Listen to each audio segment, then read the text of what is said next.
Bom, um texto foi passado para vocês, chama Educação à Distância e o Conteudista, uma relação dialógica. Vocês receberam esse texto? Tá. Daqui nós tiramos o conceito do que é conteúdo. Quem tiver com o texto pode acompanhar, está na página 2. É um conjunto de saberes historicamente sistematizado e de informações contextualizadas que, estruturados organizadamente, torna-se algo sobre o qual o aluno e professores vão se debruçar, seja para construir o conhecimento. Então, para a gente ter uma definição do que seria esse conteúdo que nós estamos falando. Tem o conteúdo conceitual, que envolve a abordagem de conceitos. Ali, conceito é a definição de um termo. Bom, conceito todo mundo aqui está bem familiarizado, né, por conta dos descritores.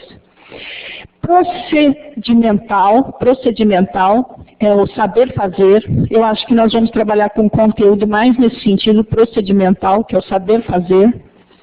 E atitudinal, que é o saber ser. Né? São obedecendo aí os pilares da educação, são 4 pilares da educação, né? Saber conhecer, saber conhecer, saber fazer, saber ser, saber conviver. No nosso caso, o saber fazer é o foco do nosso conteúdo. Nós precisamos passar um conhecimento de uma forma procedimental, pensando em termos de processo, para que outras pessoas executem aquela tarefa. Então, a característica do nosso conteúdo é essa, procedimental.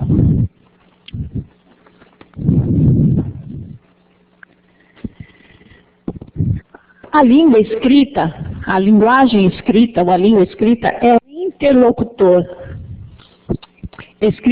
O interlocutor não é real, é virtual. Não perder isso da nossa mente na hora que nós estivermos escrevendo, porque nós não estamos lá. Então, é aquilo que nós falamos, as lacunas vão deixar inquietações que não poderão muitas vezes ser resolvidas.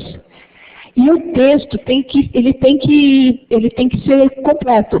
Quer dizer, por isso que a primeira versão é sempre um rascunho. O que parece estar tão compreendido para você, você passa para o outro ler e fala, não entendi isso, o que você quis dizer aqui? Né? Porque você não está lá para explicar o texto. E o fórum não é para resolver problemas do texto, lacunas do texto. O fórum é para discutir situações práticas, tentar colocar na prática os conceitos que foram apresentados. Então, tem que ter isso em mente. Você não está lá, você não está ali lendo junto com a pessoa e dizendo, isso aqui eu quis dizer isso. Esse parágrafo que você leu, eu quis dizer aquilo. Não, você não está lá. O contexto comum partilhado é mais amplo. O texto constrói seu próprio contexto. Né? A intersubjetividade existe, mas controlada. Reflexiva e está ligada à obtenção de um efeito de sentido. Então, o que nós vamos escrever, ele vai carregar uma certa subjetividade, mas ela tem que estar bastante controlada e nós temos que ter consciência disso. Há um planejamento prévio e é possível reformulações. Então, o planejamento é onde nós vamos dar um início hoje, né, fazendo um planejamento. O que eu vou fazer? Eu tenho todo esse material, como que eu vou me organizar e o que importa? O que importa de fato para construir esse conhecimento que eu preciso, né, didaticamente passar. Né? Então, é o que nós falamos de pílulas. Às vezes é melhor você dar porções menores, mas que façam bastante sentido, do que dar textos manuais para a pessoa ler que não faz sentido nenhum. Ou que ela pense assim, bom, se era para ler todo o manual, para que eu estou nesse curso? Me dava o manual, eu quebro a cabeça lá em casa. Né? Mas não é por aí.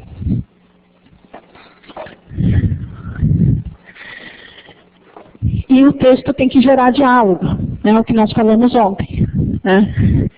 Diálogo com o interlocutor, com quem está recebendo, com o nosso receptor. Tem que gerar esse diálogo. Ele não pode sentir que ele está sozinho. Se ele sentir que ele está sozinho no texto, existe uma distância chamada transacional. Essa distância começa a acontecer e aparecer no curso à distância. Ele se sente sozinho, mas tem fora, mas ele está sozinho. Ele tem lacunas, ele não tem com quem resolver, e ele pensa que o problema é com ele. Ele fala, puxa, eu que não entendo, eu já li aqui 3 vezes, não entendo o que... Aí ele começa a distanciar psicologicamente do curso e perder o interesse. Essa distância transacional, que é causada por uma questão psicológica e educacional. A falha está muitas vezes no processo, no conteúdo construído, na forma que o curso está sendo conduzido. Teremos evasão, com certeza. A distância transacional. Alguém aqui já fez curso à distância?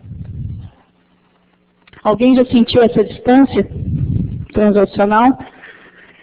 Aí você fala, puxa, o que está acontecendo, né? Parece que eu estou sozinho. Você não sente que você está em grupo trabalhando, você não sente a rede trabalhando, você não sente o espaço colaborativo que todo mundo idealmente que é construído dentro do curso à distância, você não sente, mesmo no fórum, parece que você está sozinho no fórum. Você posta lá e não tem retorno. Então nós temos que estar bastante atentos a isso. Ontem eu mostrei essa mesma informação, o texto adequado ao leitor. Vocês lembram que eu mostrei isso, só que estava em texto linear? Olha aqui ele em formatozinho, imagem. Essa imagem não fala muito mais do que aquele texto. Eu até deixei o texto aqui para fazer uma comparação. Deixa eu só abrir aqui. Estou minimizando tudo, peraí. Não é esse aqui. Esse é o que eu já estou.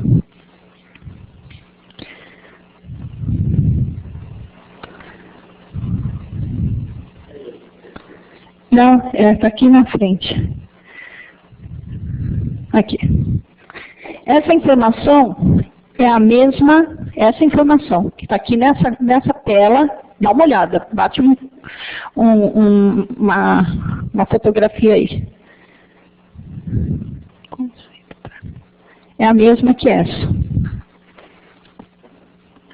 Qual que parece mais fácil de ler? Então, muitas coisas que nós temos escritas, nós podemos escrever dessa maneira. Aí a história da imagem fala mais do que 1000 palavras. Você precisa dos pontos. Aqui ficou organizado simplesmente o texto, só está organizado. É o mesmo texto, é o mesmo conceito, só está organizando. Pode falar. Claro. Coloca o texto, ao invés de colocar o texto, eu coloco uma tabela como essa, por exemplo. Só que aí, no texto de idade do aluno sozinho, eu tenho que ter introdução explicando. Ah, sim. Tipo, aqui Sim. só apresentação. Sim. Né? Eu posso só apresentar a tabela. Tem que apresentar a tabela, mas escrever o texto em cima ou embaixo. Sim. Sim, isso sim. É só a forma que você pode pontuando algumas partes do texto sem ter que ficar totalmente linear. Você fala, mas o que eu tenho escrito parece que só dá para pôr de uma forma linear. Às vezes não. Observe a questão, o que estamos tratando em relação ao leitor e o texto adequado ao leitor. Pronto, essa pode ser a introdução. Aí a pessoa olha, olha, em termos de linguagem, isso, tá? Quer dizer, então começa a fazer sentido de uma forma mais organizada só. Gerar um conteúdo, um texto de qualidade, é um desafio diário, que pode ser amenizado se o profissional de conteúdo seguir algumas metodologias básicas. Aquela que nós apresentamos, alguns conceitos, não é metodologia, mas alguns conceitos junto com a metodologia, o planejamento. Não existe receita de bolo, mas com um pouco de disciplina, organização e senso crítico, você pode começar a obter bons resultados, para ficar bonito daquele jeito. Está bem trabalhado, né? Está bem trabalhado. E tudo que a gente vai fazer, na verdade, todo trabalho que nós nos envolvemos, exige de nós uma carga de de trabalho. Já que nós vamos nos envolver, então tentar fazer o melhor possível, respeitando os conceitos e tentando criar ou adaptar as metodologias. Muita coisa a gente sabe conceitualmente ou metodologicamente, mas a gente pode fazer as nossas adaptações. E o material que está sendo passado é, na verdade, um guia, mas pode ser todos eles adaptados segundo o contexto de vocês ou de cada um. Antes de partir para a prática, vamos refletir sobre alguns pontos. Para o gestor de conteúdo, criar um post, atualização de rede social, roteiro, outra peça, é vital um planejamento. Isso já não tem mais discussão, né? Precisa planejar o que eu tenho e o que eu vou usar. A criação começa aí, conhecer o público-alvo. Essa tarefa é também essencial na criação de conteúdo. Vamos falar desse público-alvo. Uma curiosidade, nós falamos muito nosso usuário, nosso usuário, nosso usuário. Cliente, quem é cliente? Quem compra periodicamente e pode ou não ser o consumidor final. O cliente, o freguês. O consumidor que procura o benefício do produto é o usuário. O público-alvo, quem é público-alvo? Perfil ao qual se deseja comunicar. Acertado na mosca. Então, o público-alvo é diferente de consumidor, que é diferente de cliente. Tá? O público-alvo, você está vendo ali, ó, tem um perfil.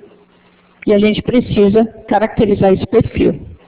Não são todos os profissionais da área da saúde. Quem são esses profissionais? Fica muito genérico, isso não é perfil. Isso pode ser freguês, pode ser usuário. Nós falamos muito como bibliotecários, os nossos usuários, né? São os usuários, né? Porque eles estão se beneficiando dos produtos criados, a BVS, enfim. Mas, no caso do curso, não é o usuário. O teu aluno é um público-alvo e ele precisa ser muito bem desenhado, muito bem pensado. Vamos tentar responder quem, o que, onde, quando e por quê. Muitas coisas, até a pesquisa científica começa muito por aí, né? Essas perguntinhas são básicas. Quem, o que, onde, quando e por quê. Quem? Características, motivação e necessidade. Quem é esse público-alvo? Quais são as características desse público-alvo? Eu acho que isso a gente já pode ir meio colocando. Qual a motivação? Por que vocês acham que essa pessoa vai fazer esse curso? Porque, qual é a necessidade dela fazer esse curso via online? Ela, assim, em termos profissionais para ela, vocês acham que o bibliotecário espontaneamente vai procurar esse curso? Espontaneamente ele vai falar, puxa, tem um curso de indexação lá, eu vou fazer. Essa motivação?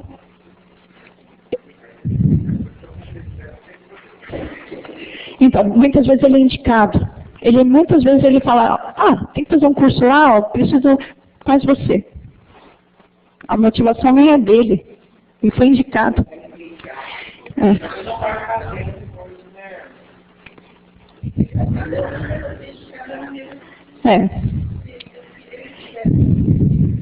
Sim. Eu não sei como que funciona. Normalmente é uma pessoa indicada? Não. Cada um tem uma realidade.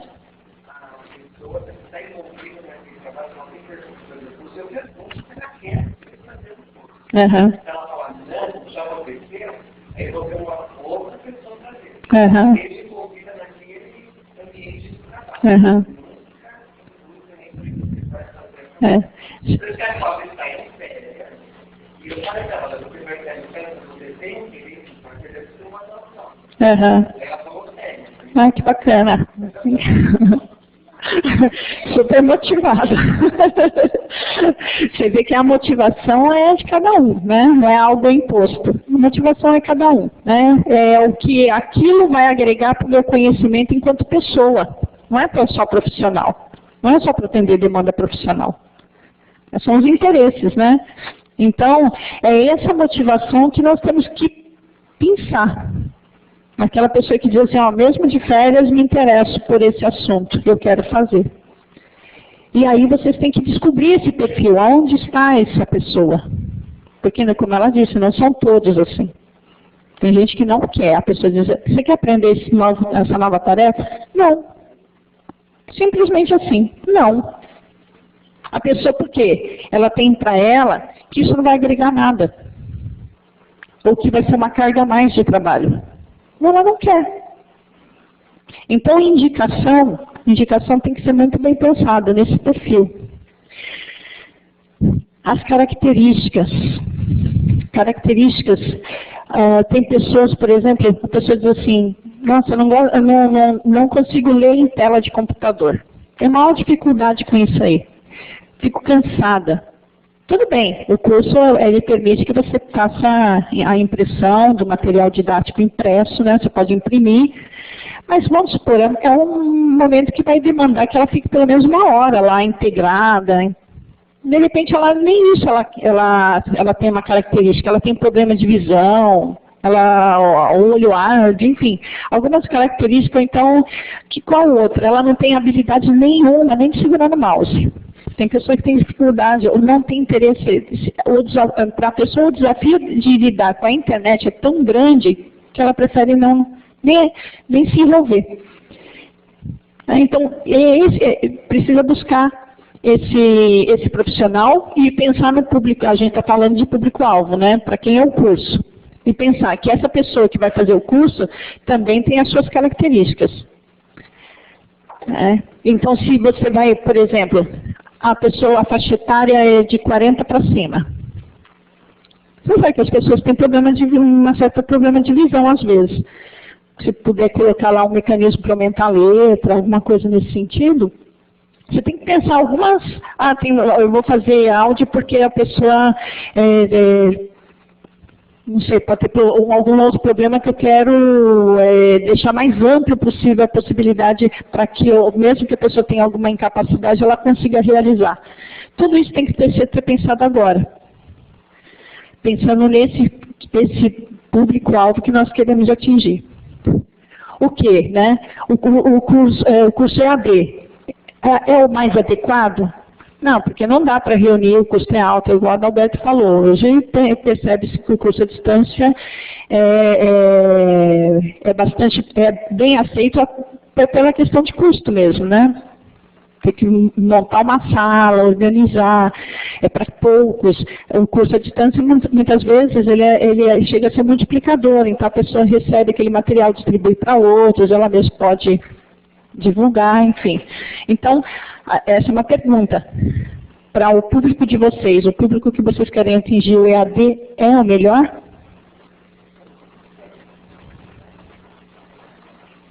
Está todo mundo distante, precisa...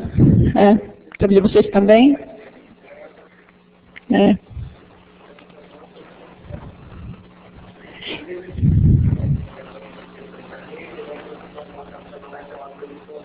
Aham.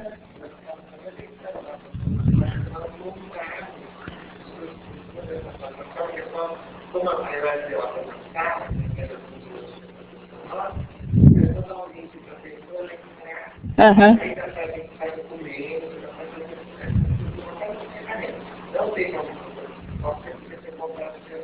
Certo.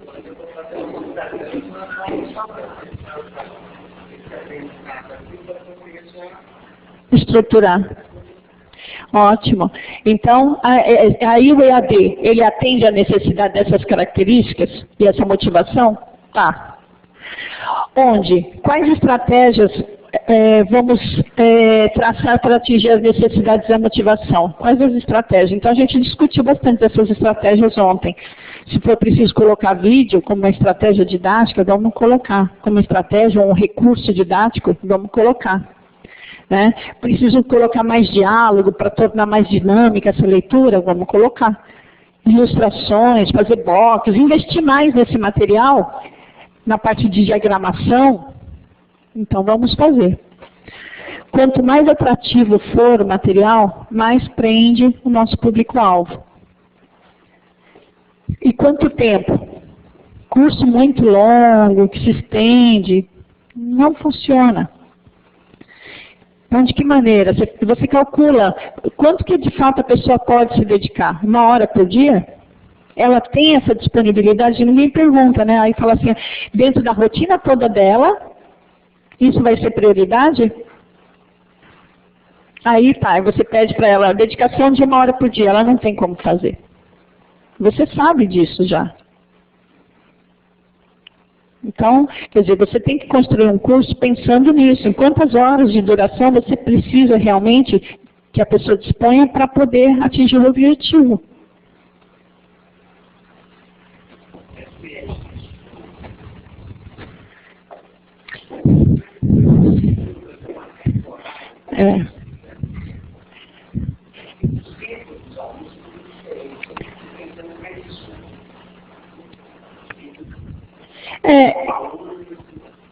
Não, tem... isso... Uhum. Na verdade, você tem que fazer uma análise do material que você tem, em cima do material. Imaginar é meio estimativa. O pessoal acaba arredondando, né? 60 horas. Você acaba arredondando.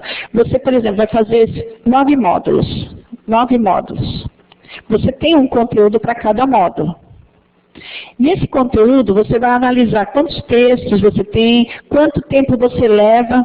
Você mesmo pode fazer. Para ler um texto, tem uma planilha de Excel aqui. Olha que coisa, né? Essa planilha de Excel foi construída por... Não. Isso faz parte. Essa pergunta faz parte. Aí, então, tem essa planilha onde você coloca lá, leitura, tantos minutos. Realização da atividade, tantos minutos. Quando eu fiz essa planilha para adequar uma carga horária para o curso, olha só, para o curso da doutora Diagnóstico e Tratamento, da doença Diagnóstico e Tratamento, deu uma carga horária grande. Eu não lembro agora quantas horas deram. Aí ela falou, mas isso não vai atrair o meu público-alvo. Porque meu público-alvo, se eu disser de fato que é todo esse tempo, eles não vão nem entrar. Aí eu falei, olha, vamos fazer o seguinte, tratando-se do teu curso, como é autoinstrucional, aberto, a pessoa se inscreve, faz quando ela quer, nós podemos estipular de uma maneira um pouco mais genérica.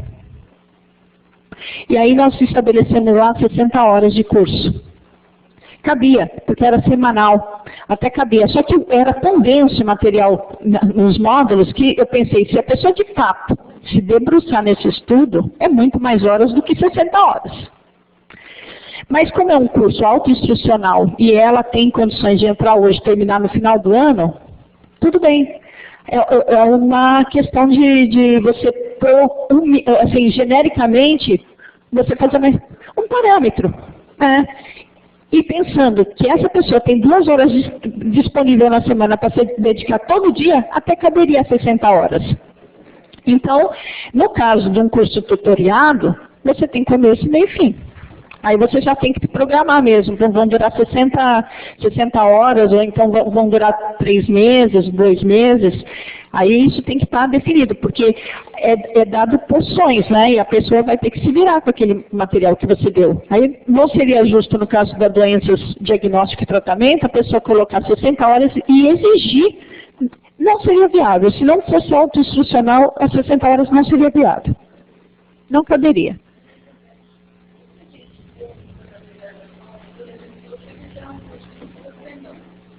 Uhum. Alô? Alô?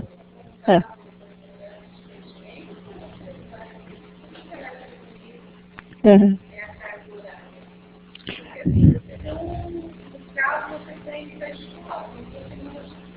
Uhum.